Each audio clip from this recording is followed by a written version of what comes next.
Once upon a time so primly, we attended tales of yore. As we sat there stone-faced grimly, we wished there could be more.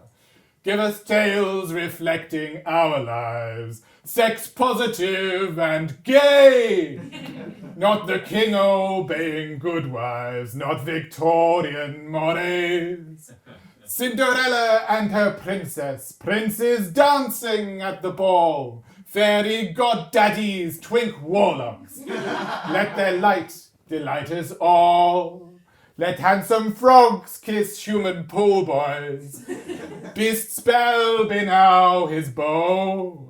Let Jack's love for giant toy boys, like his beanstalk, grow and grow. Let the three bears in the woods there be not what Goldilocks expects. Let the dormouse, hatter, March hare all be one another's ex. We're not really asking much, see, but if we had one wish right here, let the stories from our childhood just be joyous, free, and queer.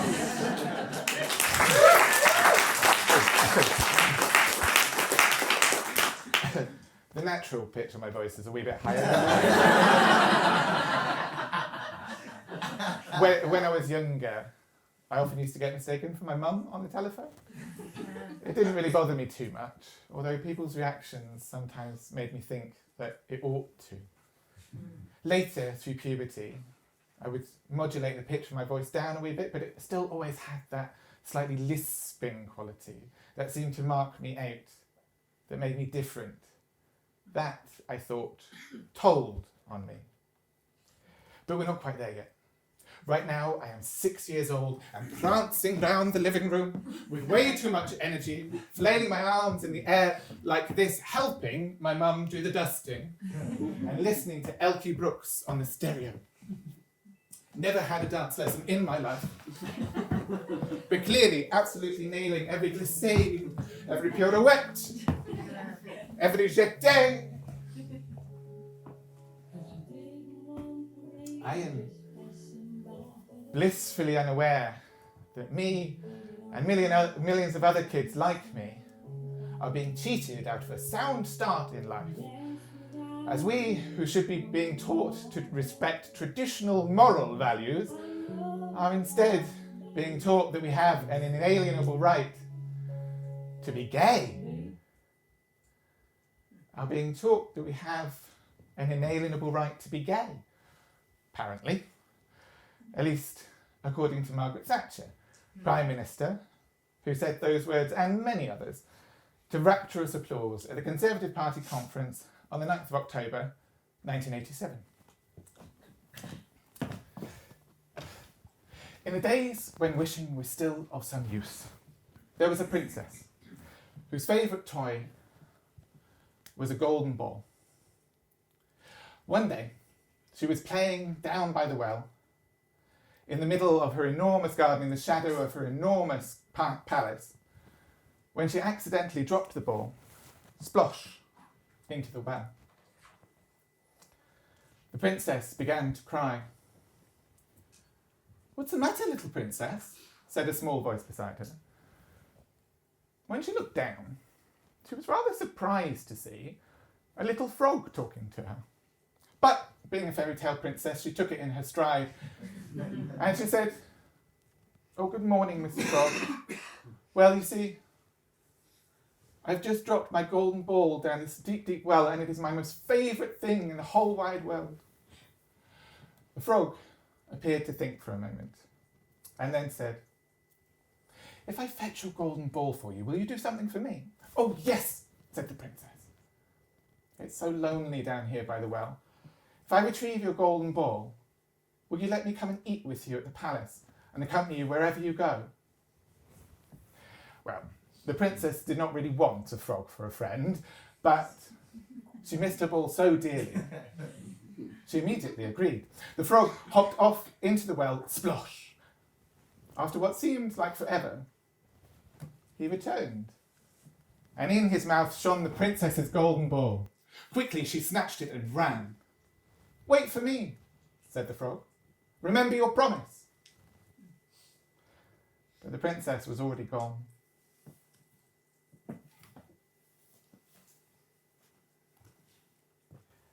I'm not really certain and particularly who Margaret Thatcher, her speechwriters, cabinet, MPs, party membership at large, really have in mind when she makes those sweeping statements that autumn.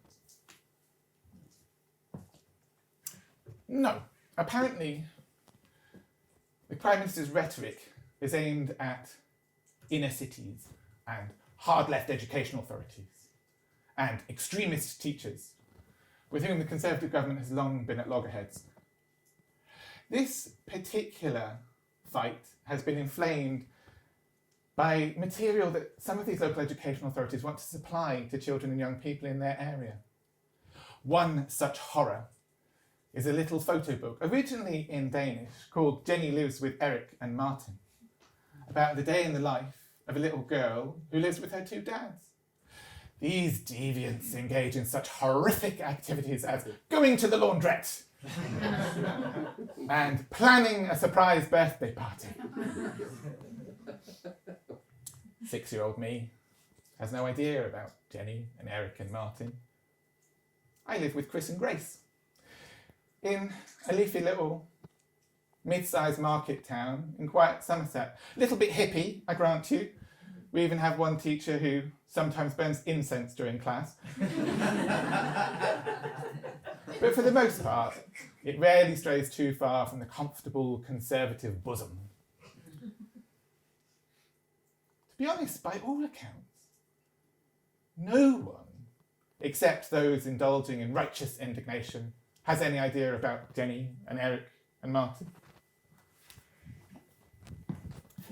In the days when wishing was still of some use, back at the palace, the princess was having dinner, when there was a knock at the door.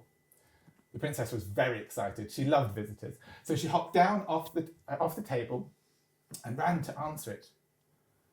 But when she opened the doors, there didn't appear to be anybody there. Then she looked down. "Ugh," she said. "It's you again, Mr. Frog." "You must have forgotten your promise," he said. "It's taken me all night and a day to get here. You said you would be my friend." The princess went to slam the doors, but the frog was too quick and had hopped in. He bade her lift him up to the dining table. This she did reluctantly. And then he asked to share her food. This she did with even more reluctance. When they had finished, the princess stormed off to her room. And the frog followed. She had, after all, promised to let him accompany her wherever she went.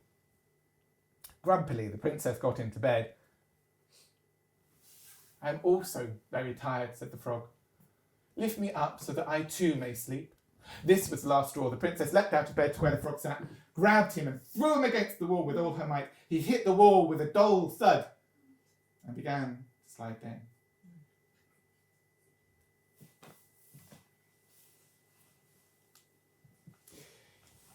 Ever since partial decriminalisation in England and Wales in 1967, 1981 in Scotland, but we made up for it later, there has been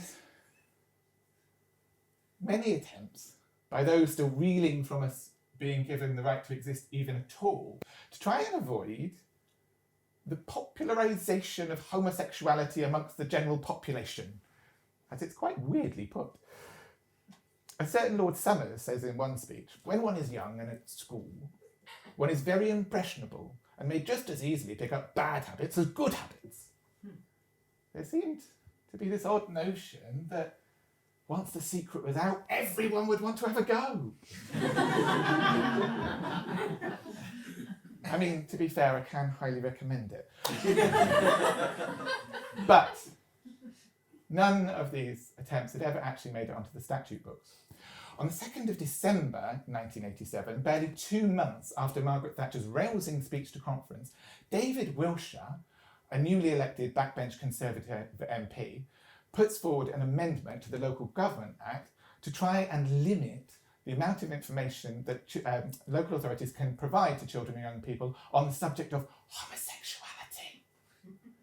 This time, it's fully endorsed by the government. The Prime Minister, the Minister for the Local Government, Michael Howard, and has the backing of many powerful members of the House of Commons and the House of Lords. Over the next few months, an ugly debate rages through Parliament and the media, dehumanising gay people, as it's discussed whether or not children and young people should even be allowed to learn of our existence. So abhorrent are we deemed to be by certain sections of society. Gay people are compared to shoplifters, bank robbers, even psychopaths. The Sun newspaper publishes a cartoon depicting a young man hanging by a rope from a lamppost with a caption reading, "I told you your dad wouldn't take the news so well, Rodney." Gay people are variously described as intrinsically immoral and a perversion of a human function and disgusting and against nature. Actually,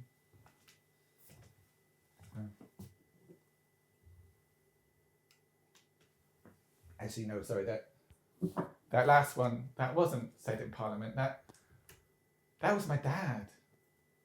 My dad said that in my sister's kitchen when I was sat playing with my nephew.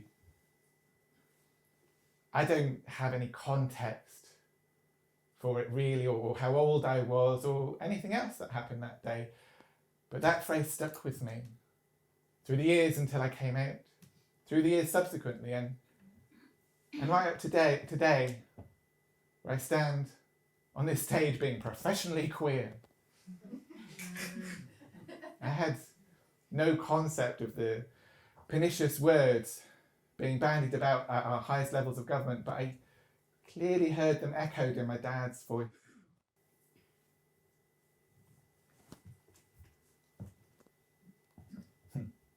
There are obviously opponents to the bill as well, and it does go through many debates, innumerable revisions until it eventually passes, but pass it does. And on the 24th of May 1988, this is what finally becomes law. Section 28. 2A. Prohibition on promotion of homosexuality by teaching or publishing material. 1. A local authority shall not A. intentionally promote homosexuality, or publish material with the intention of promoting homosexuality. B. Promote in any maintained school the teaching of the acceptability of homosexuality as a pretended family relationship.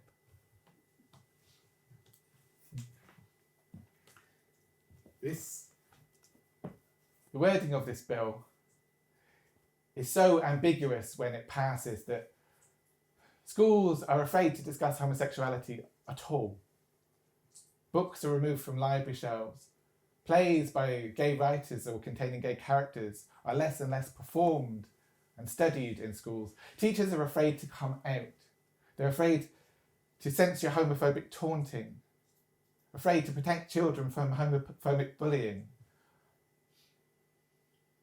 Everyone watches their steps so very carefully. No one wants to become a test case for this new law. Our stories disappear. Silence descends, misinformation flourishes, and life gets harder.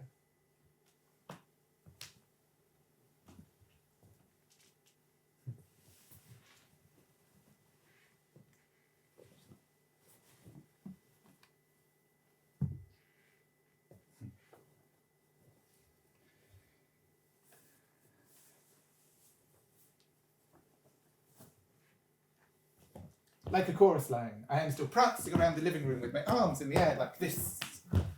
Mum is stood doing the ironing, watching TV. EastEnders today. Simon and Tony are on. Simon and Tony are a couple. In true soap fashion, Tony used to date Simon's sister, Tiffany, before realising his feelings for Simon. There was a lot of drama between the three of them, but it's mostly sorted now. Simon and Tony have a relatively normal relationship. To be honest, I think they're pretty boring. But they exist. They're here. Gay people still exist in TV land. And in real life, of course. Seemingly out of the blue, seemingly inspired by Tony and Simon's insipid melodrama on the screen in front of us, Mum says, of course, we'd rather you're heterosexual than homosexual, but we'll still love you. Quick as a flash. Don't worry, Mum, I say. I won't be either.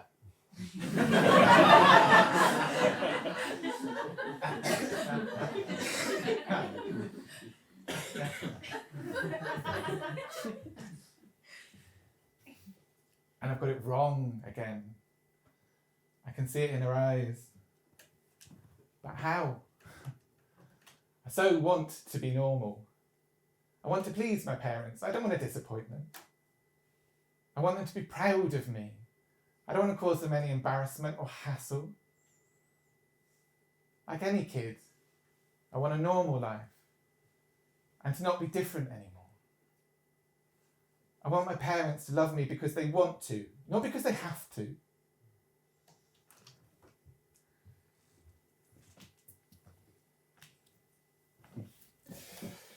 In the days when wishing was still of some use, the frog is still sliding down the wall, and as he slides, he dreams.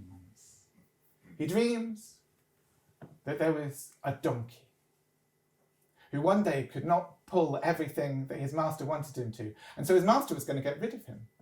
And the donkey did not want to hang around to find out exactly what that meant, so he took himself off on the road to Bremen. There, he thought, I can be a town musician. Exactly why he thought he could be a town musician is not recorded, but off he went all the same. Soon he came across a dog who could no longer hunt everything that his master wanted him to, and he was worried what was to become of him. Come with me to Bremen, said the donkey. There I will play the lute, and you can beat the kettle drums, and we can be town musicians. And off they went. Soon they came across a cat who could no longer catch all the mice that her mistress wanted her to. And she was also afraid of what was going to happen to her. Come with us to Bremen, said the donkey. You understand night music. You can be a town musician. Anyone that knows cats or even come across one will know that their idea of night music is a little bit rough. But still, off they went. And soon they came to a farmyard, and atop a fence post sat the most sorry-looking cockerel you've ever seen. Why so forlorn, Brother Redcomb, said the donkey. Oh, well, you see, my mistress is having guests over, and she believes I would make a much better dinner than an alarm clock, he crowed.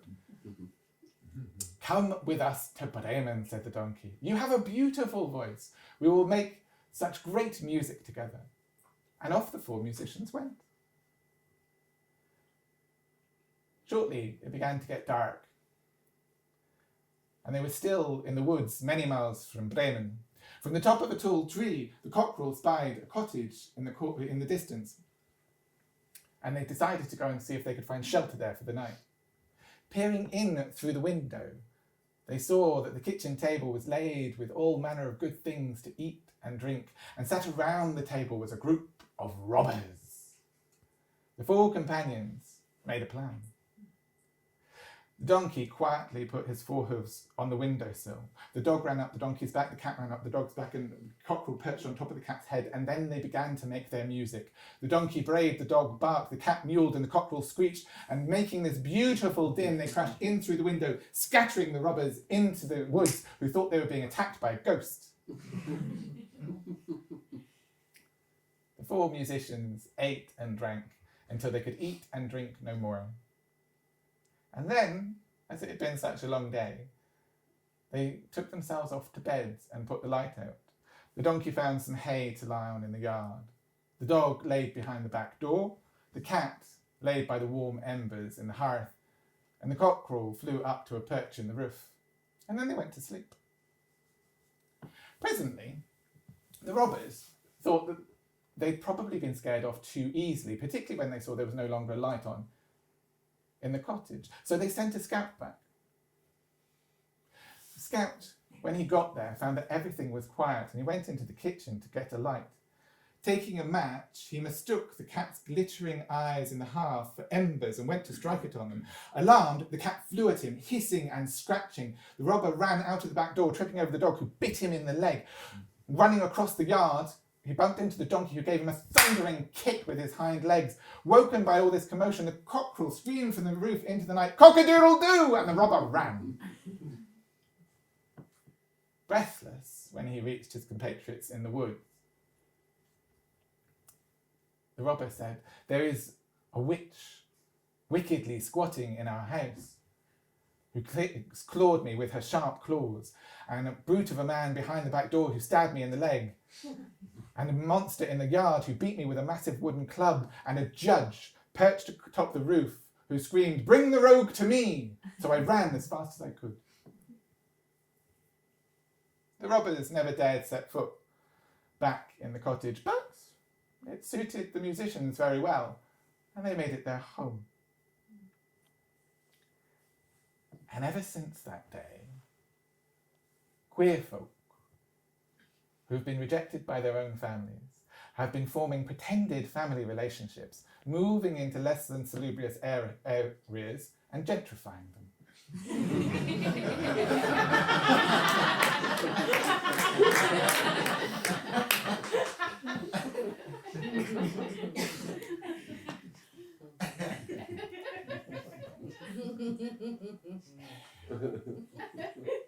Of course, even in spite of Section 28, without following Jenny and Eric and Martin down the laundrette, without our teachers declaring it was our inalienable right, we all found out what being homosexual was, what being gay was.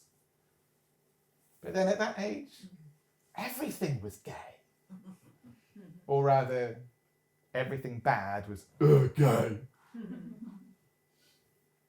And I also found out that gay was me.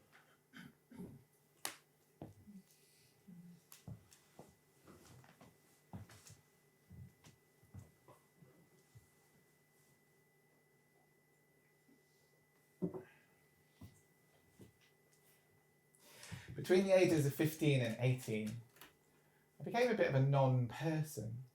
Nice enough, with a nice enough group of friends, but always quite distant, never letting anyone get too close. I had a plan. I would stay in the closet, throw myself into my work until I went to university, and then I would come out. But that got harder and harder to do, because as anyone who's ever sat in that closet will tell you, it's dark and lonely in there. Nobody knows you. You have this facade of agreeability, and it looks like people know you because you're so good at holding that closet door shut, you forget it's a closet anymore. And it moves like you, and talks like you, and eats and breathes and shits like you. But it isn't you. You, the real you, still stuck, locked away in that dark, lonely closet. And queer people know this. Our queer elders knew this. And they were fighting to tell their story so that we could tell ours and not be so alone.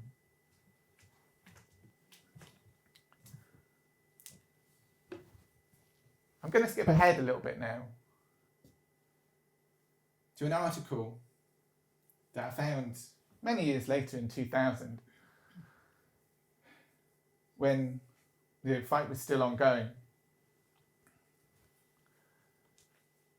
It's an article in the Mail on Sunday, and it purports to launch an important new voice, Peter Hitchens. It effectively describes how gay people deserve discrimination, disease, and death because of who we are. And its headline boldly asks, why do we treat gays as heroes? Now, back in February 1988, a couple of months before Section 28 becomes law, the House of Lords is once again debating the policy. when a group of self-proclaimed very angry lesbians abseil into the House of Lords onto the Commons chamber to the astonishment of all the lords and ladies there present.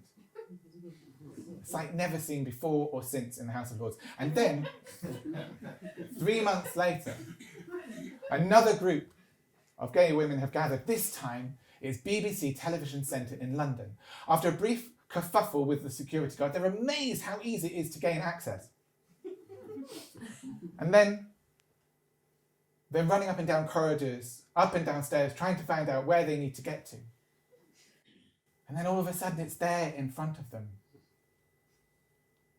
The BBC News, 6 o'clock news studio, and the director is having a waking nightmare.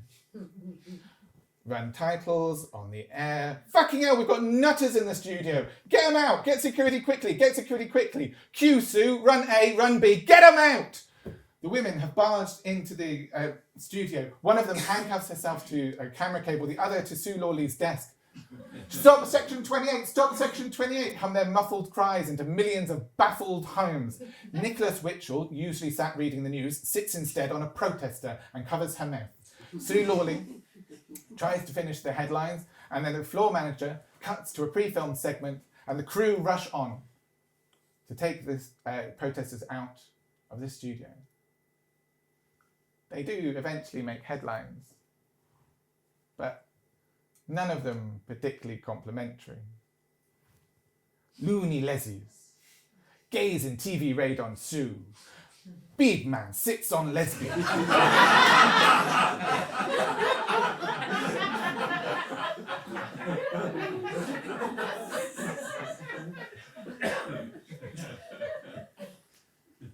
Why do we treat gays as heroes?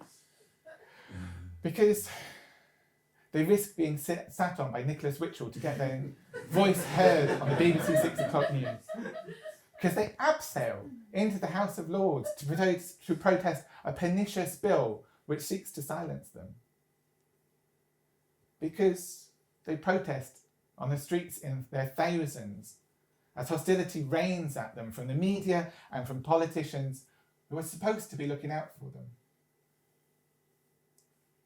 Because they volunteer at the advice centres, like the one that I called when I was 17, felt my mask slipping and had no one else to talk to. Because every day of their lives they face hateful rhetoric from shameless bigots and still live proudly. Because they organise. Section 28 galvanised thousands of people and individuals to protest, to hold kiss-ins, to write pop songs, and out of it, a number of organisations grew up throughout the country, including ones like Stonewall, who are still campaigning for the rights of LGBT plus people today.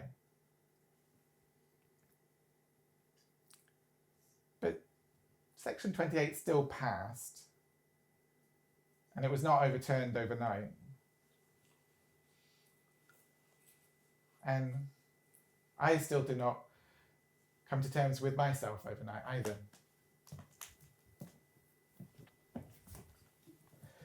Back in the days when wishing was still of some use, the frog is still sliding down the wall, and as he slides, he dreams. He dreams that one day a beautiful carriage arrived at a poor peasant's house, and out stepped a young man in noble finery. "Pardon me," said the young man. "Might I trouble you for some of your simple country fare? It's been a long journey and I'm so tired and hungry." The old man looked him up and down and then said, "Our dinner is still on the stove and will be a while, but you can come and rest in the garden. I still have some things to attend to." "Thank you," said the young man, and followed the old man into the garden. The old man was planting a tree sapling. "Do you not have any children to help you with that?" said the young man. "No," said the old man. "Well, that is to say, I did once have a son, but he was strange and forever up to no good, and one day he ran away from me." "I see," said the stranger. The old man took the branches of the tree and pinned them upright with rope, and then he tramped down the earth around its roots. Pointing to a tree on the other side of the garden, which had grown wild and haywire, the young man said, "Why do you not tie up that fine specimen over there?" "Ah," said the old man, "no, it is too late for that poor thing. You have to tie them up properly when they are young, otherwise they will never grow straight."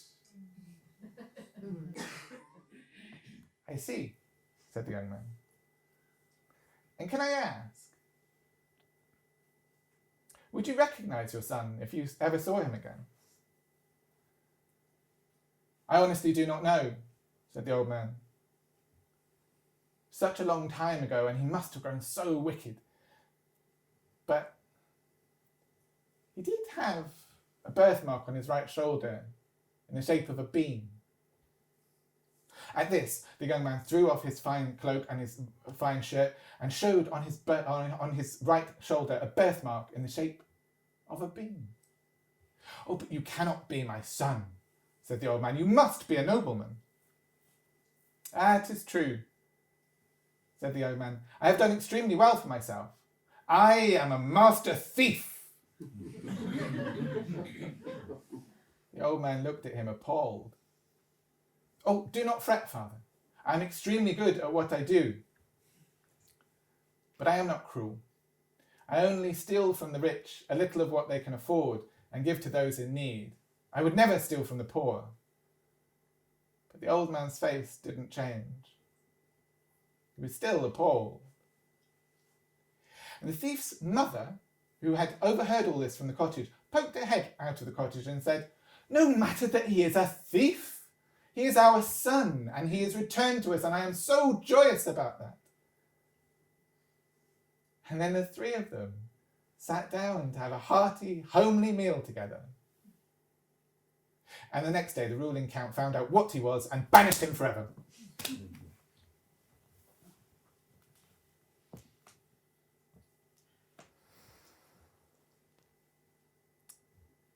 Thursday, the 1st of May, 1997.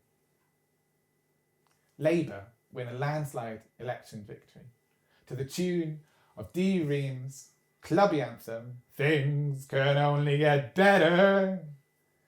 And campaigners against Section 28 have every reason to believe that this might actually be the case. Labour had eventually been against the legislation when it was first proposed back in 1988 and have subsequently murmured support for the LGBTQ+ community. An attempt at repeal is made in 1999, but fails in the House of Lords.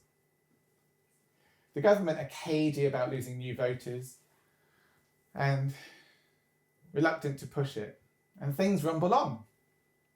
Other gains are made, and thanks to devolution, creating the separate Scottish Parliament in 1999, Section 2A, as it's known here, actually is repealed in 2000. 2000. Year between A-levels and university. Huh.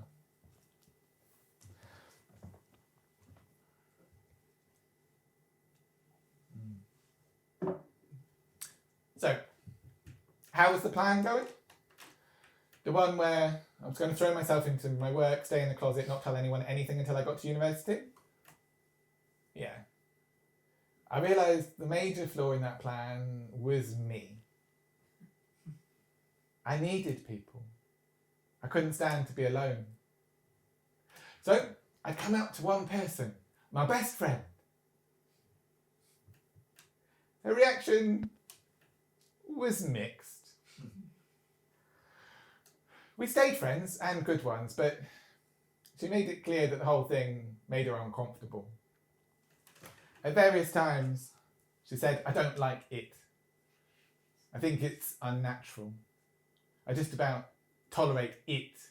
I think most heterosexuals would feel the same way about it." Oftentimes, I thought it could just as easily be substituted with you. I was away from home, not quite at university yet, but living and working in Germany. Hanover, not Bremen. Trying to immerse myself in the language, trying to get my head around things. I grew up a lot in Germany. Whereas at home, I'd been coming to terms with myself on a more and more theoretical level. Germany was where I started to put things into practice, so to say. I tentatively bought gay magazines. I went to the local gay club. I met and chatted with other gay men. Lost my virginity to a man named Fred. But it was still very much on the down low. Tentative, secretive, furtive, clandestine. Feeling disgusting. I never told anyone I was gay. Not my work colleagues sat around in the Mensa, eating tinfoil food, gossiping. Not my lovely landlady Ruti, with whom I shared shots of Jägermeister in the garden on warm summer's evenings. Not Chris or Prosper or Katri, or the Romanians, or any of the other housemates that drifted through on my time there. But it became clear during that time that I couldn't hide it any longer. And I was so tired of doing so.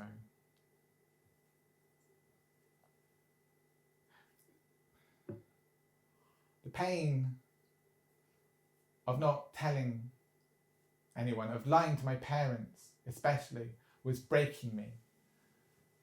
Now the pain of not telling them was worse than the anxiety and terror I felt at telling them and not knowing how they would react, and knowing that it could be quite badly.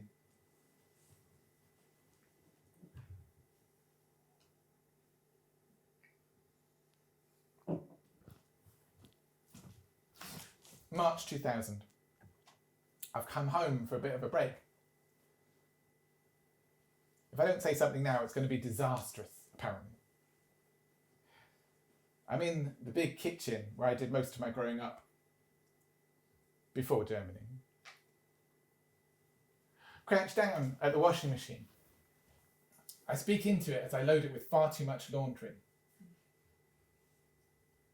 Dad, I say. He stood at the counter, sorting through some post. You know, I've come home for a bit to sort some things out. Yeah, he does. Well, one of them's this. I'm gay. Oh, what a gay day, he says. Sorry, he says. Then he leaves. Properly leaves, disappears upstairs.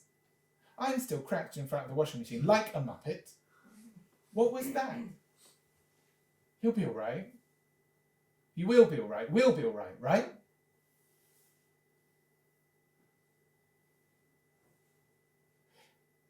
And then he stood in the doorway. I don't know if it's been minutes or hours or days. He's clearly been crying. Where's that stupid grin? Give me a stupid joke. I don't say anything. We don't do emotions. And then he calls me over.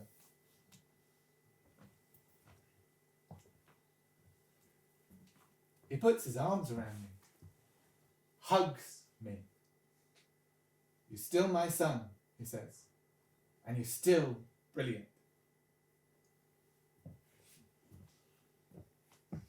This is amazing. And awkward as all hell. Right, thanks for that, Dad. Best go book a bus ticket, go tell Mum. And that's what I do. I get on the bus up to London to tell my mum, and then phone back to Somerset to tell my sister. Despite all the agonising I've done over telling them, they've all been surprisingly lovely about it. Although, my sister's words will haunt me until my dying day. Oh God, she says, I hate it when our mother's right.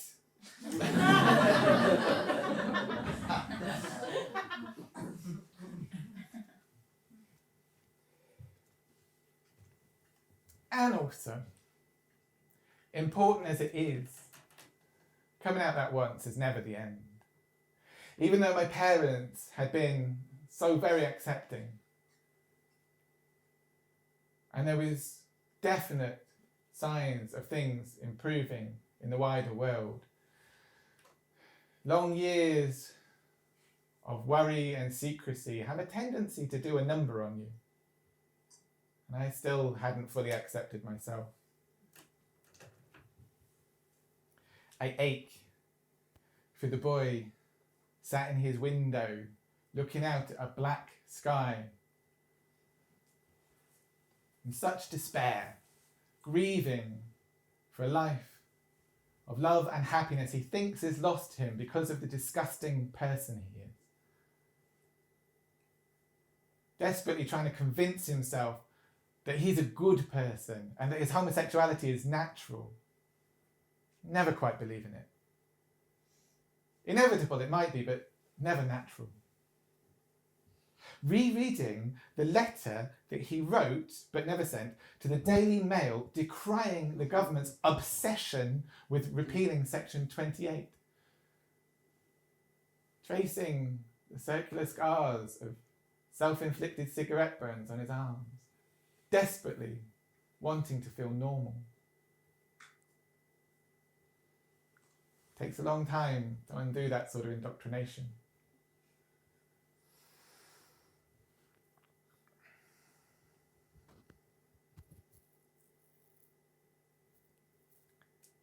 I put on my rainbow necklace and paint my nails. Breathe deep. Supplicate to my talismans of protection until the day finally comes when I can exhale. You smile at me, a welcoming friend. What witty tales will I have, will we share to add to your collection since I put on my rainbow necklace and painted my nails? Tolerance, but peek beneath the surface, lifts society's veil of decency and every moment harbours potential rejection until the day finally comes when I can exhale. What everyday task might endanger me? If I were to hail a taxi or bus or speak out of turn in the wrong direction when I put on my rainbow necklace and paint my nails. Not so far removed in time or place, they'd put me in jail or worse, and everything could change again at the next election. Bring on the day, finally, when I can exhale. Always itching at the back of my mind that I will fail to meet society's standards and be exterminated as an infection, but still, I put on my rainbow necklace and paint my nails. Day will finally come when we can all exhale. 2001. Labour win another election. And although they're reluctant to put forward another repeal bill, they are at least supportive when one is proposed by a group of backbench MPs. Cross-party as well. The debate, as always, has its share of alarmist and occasionally graphic rhetoric from those still in favour of Section 28. But on the 18th of September 2003, the repeal bill finally passes. It simply reads, 122, repeal of prohibition on promotion of homosexuality. Section 2A of the Local Government Act 1986, local educational authorities prohibited from promoting homosexuality, ceases to have effect. I'm at uni. My housemate shouts down the stairs, they've repealed it. I dance around the hallway with my arms in the air like this. And then we go down the pub. On the 18th of November 2003, the repeal bill becomes law, and just like that, Section 28, prohibiting the promotion of homosexuality, no longer exists. And ever since that day, homophobia and bigotry has been banished from the land. And we've all lived happily ever after.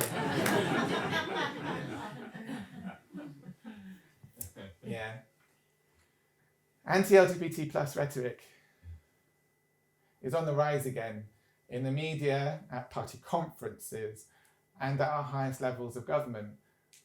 This time particularly focused on our trans and non-binary siblings. The Westminster government took the unprecedented step of blocking the Scottish Parliament's Gender Recognition Reform Bill, which had passed with an overwhelming majority. The EHRC no longer has implemented guidelines, no longer making it an offence for teachers to misgender trans children.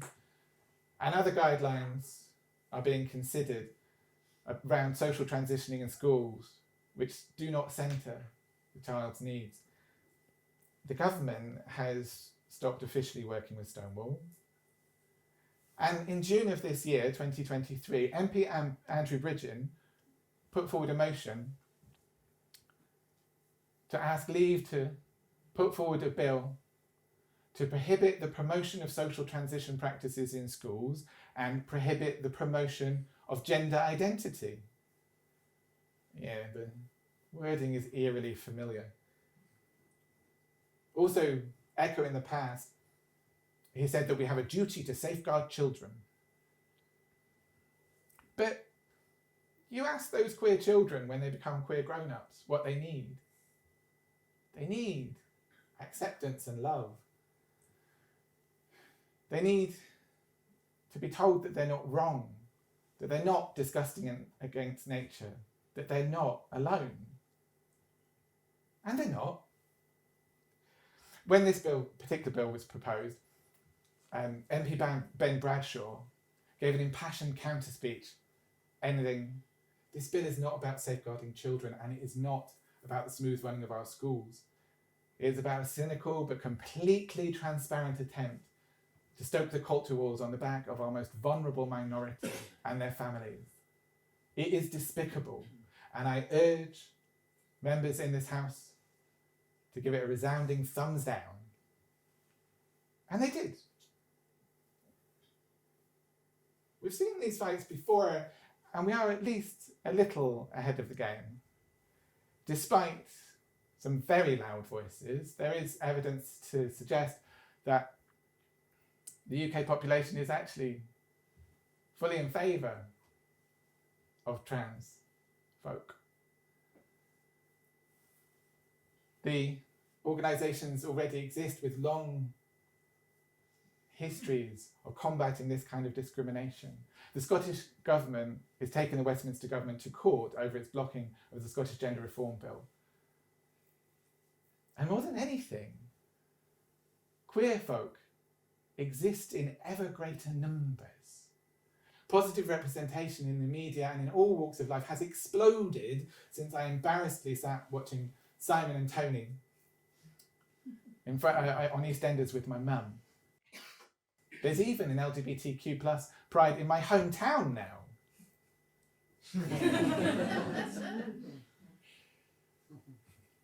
We're not being silent. We're telling our stories. We're shouting loud and proud to queer kids across the country that they are normal, that they are loved, and they're not alone. Back in the time when wishing was still of some use, the frog has reached the bottom of the wall. He blinks and wakes up. But he's not a frog anymore. He's been transformed.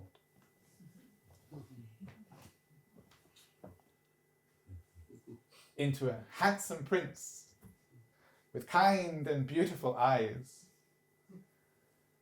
The prince tells the princess that he was bewitched and that her promise to be his friend, despite some somewhat questionable behaviour since, has released him. The joyous news spreads throughout the kingdom and into the prince's kingdom, and the next day a beautiful carriage arrives. And driving the carriage is the prince's faithful companion, Henry. When the prince had been transformed, Henry was so distraught that he had 3 iron bars placed on his heart to prevent it from breaking. The prince and the princess get into the carriage with Henry and set off down the road. A little way down the road, there's an almighty clang. The prince looks at Henry, worried that the carriage is breaking. No, says Henry. It's not the carriage. It is merely an iron bar falling away that I had placed there when you were imprisoned and I was in so much pain. Twice more down the road, clangs ring out as the remaining bars fall away from Henry's heart as it is restored because his prince has been returned and he is so happy. Oh, hang on, wait a minute. Isn't the princess supposed to kiss it? And does that really happen in the original? The prince's faithful companion, Henry, has his heart wrapped in iron bars to prevent it from breaking. And when he sees him again, his heart is restored and the iron bars fall away. And it's often seen as so integral to the story that it's sometimes called Iron Henry. How queer is that?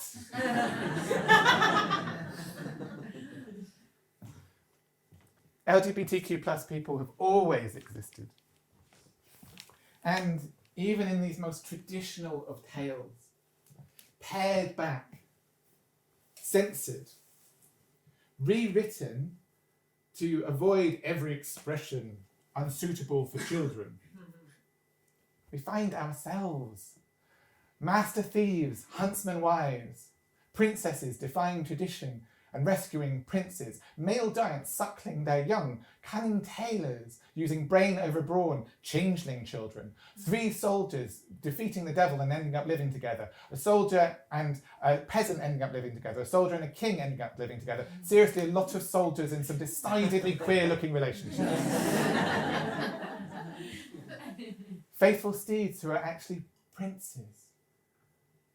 Strange musicians seducing woodcutters, hands collecting strongmen, queer families chasing away robbers and forming a home together. Sometimes we're merely concepts, illusions, whispers. Sometimes nothing more than the breadcrumbs scattered by Hansel and Gretel, eaten by the birds before we have a chance to find them again.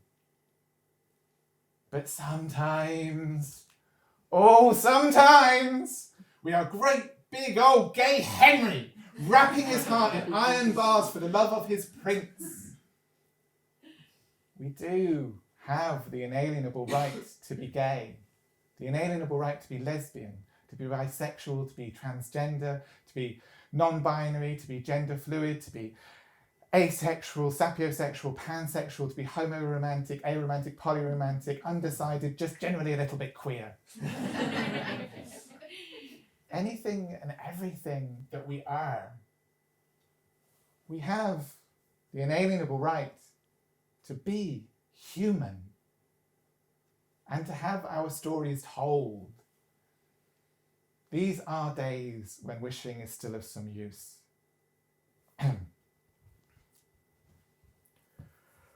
We're not really asking much, see, but if we had one wish right here, let the stories from our childhood just be joyous, free.